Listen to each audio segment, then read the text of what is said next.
నా పేరు Shagan Suman, MA political science second year, Kakatiya university BC సంఘ అధ్యక్షుని. ఏమనుకుంటున్నానో ఒక్క 10 నిమిషాలు టైం నాకు ఇవ్వండి. నేను వచ్చిన కాకతీయ యూనివర్సిటీ ఇప్పటి నుంచి 1.5 year జరిగిన వరుస పెట్టి చెప్తా. ఒక్క 10 నిమిషాలు నాకు ఏమనుకుంటా టైం అయ్యండి అన్న. నేను వచ్చిన ఫస్ట్ కాకతీయ యూనివర్సిటీ అడుగు పెట్టగానే మా మహాత్మా జ్యోతిబాపులే హాస్టల్ పోయినామన్న. మహాత్మా జ్యోతిబాపులే హాస్టల్ పోగానే దాని పక్కనే ఒక మెస్సు గట్టి ఉంది. 2021లో ఓపెన్ అయిన కాకతీయ యూనివర్సిటీ మహాత్మా జ్యోతిబాపులే మెస్సు, దాని పక్కనే ఉన్న హాస్టల్, పక్కనే ఉన్న మెస్సు. అయితే హాస్టల్ కట్టిన ఆయనకి, మహాత్మా జ్యోతిబాపులే హాస్టల్ కట్టిన ఆ ఇంజనీర్కి ఎంతమంది ఉంటారో తెలుసు. అంటే దాదాపు ఒక 600 మెంబర్స్ ఉంటారని తెలుసు.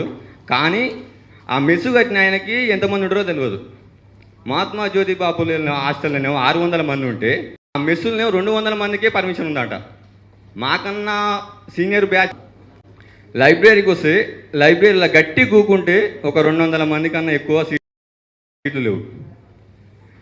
2-3 వేల మంది ఉన్న కాకతీయ యూనివర్సిటీలో 200 మందికి కూడా సీట్లు లేకపోతే ఇంకా దేనికైనా అప్పటి నుంచో లొల్లి పెడితే అవి స్టార్ట్ చేస్తున్నాం అని చెప్పి ఇంకా కన్స్ట్రక్షన్ స్టార్ట్ అవుతూనే ఉంది. ఇంకో 10 సంవత్సరాల దాకా కూడా కన్స్ట్రక్షన్ అట్నే అవుతుంది.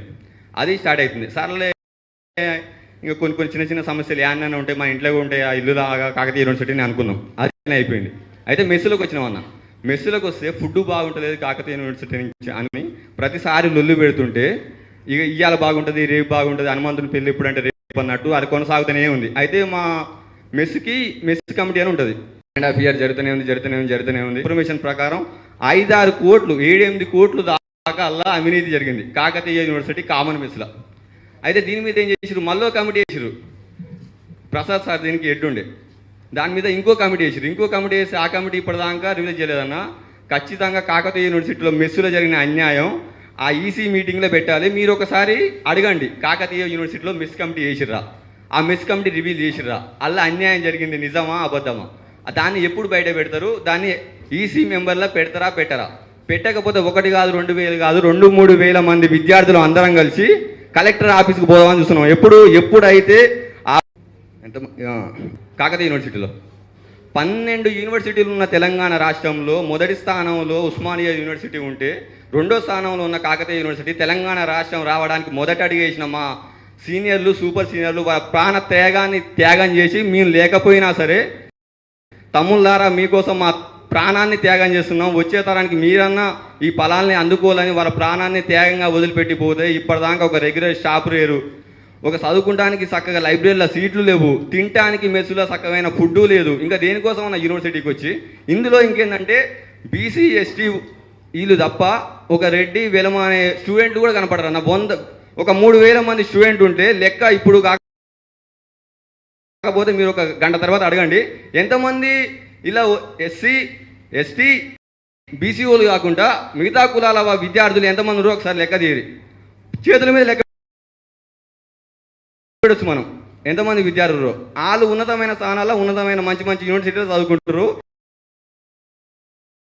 ఇక్కడ ఈ లెక్క అడుగుతాను కూడా ఒక్కడి కూడా లేదు. అసలుకి ఏం ఫుడ్ జరుగుతుంది, ఏం కథ, అసలు మంచి తింటున్నారా లేరా, ఎటువంటి స్టాఫ్ ఉన్నది, రెగ్యులర్ స్టాఫ్ ఎంతమంది కావాలి, రెగ్యులర్ స్టాఫ్ ఉంటే ఎడ్యుకేషన్ ఎట్లుంటుంది, కాంటాక్ట్ బేసిక్ ఎన్ని రోజుల దాకా కాంటాక్ట్ బేసిక్ ఇవ్వాలి, ఒక్కరు కూడా అడిగేటోళ్ళు. వచ్చిన కాంచోని ఎప్పుడు 2024 వస్తే ఇంకో 3 నెలలు అయితే నా కోర్స్ అయిపోతుంది. వచ్చిన కాంచోని ఇప్పటిదాకా నా చదువు ఎంత చదువుతున్నా అంతకన్నా ఎక్కువ పోరాటాలు చేస్తూనే ఉన్నాం.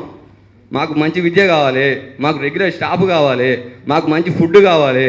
ఆడ మెస్సులో ఎంతమంది అన్నా ఒక రూమ్లో దాదాపు యాజ్ పర్ యూనివర్సిటీ రూల్స్ ప్రకారం ఒక రూమ్కి 3 వేయాలి, 4 వేస్తారు, 5 వేస్తారు, 3 బెడ్లు ఇస్తారు. ఇప్పుడున్న హాస్టల్లో నీళ్ళే రావట్లే, లోటలు పట్టుకొని బయటికి పోతున్నాం మేము. వాష్రూమ్లకి లోటలు పట్టుకొని బయటికి పోతే 4 రోజులు అడిగినాక ఒక ట్యాంక్ వస్తుంది, పక్కన పెడతారు, అది అయిపోతుంది, ఇంకో ట్యాంక్ వస్తుంది. ఇది ఈ రోజు పుట్టిన సమస్య అంటే ఓకే మేము అనుకుంటాం. 3-4 సంవత్సరాల నుంచి ఇదే సమస్య. ఒక హాస్టల్లో నీళ్లు కూడా రాకపోతే ఈ సమస్య తెలవదాయిలాగా అనుకుంటే తెలుసు, తెలిసినా కానీ ఎందుకు పట్టించుకోవట్లేదు. ఏం లేదు, ఇవాళ అడుగుతారు, రేపు పోతారు, 4 రోజుల తర్వాత మళ్ళీ కొత్త విద్యార్థి వస్తారు, వాళ్ళు 4 రోజులు అడుగుతారు, పోతారు. ఇప్పటిదాకా అడిగేటోళ్ళే లేరన్న.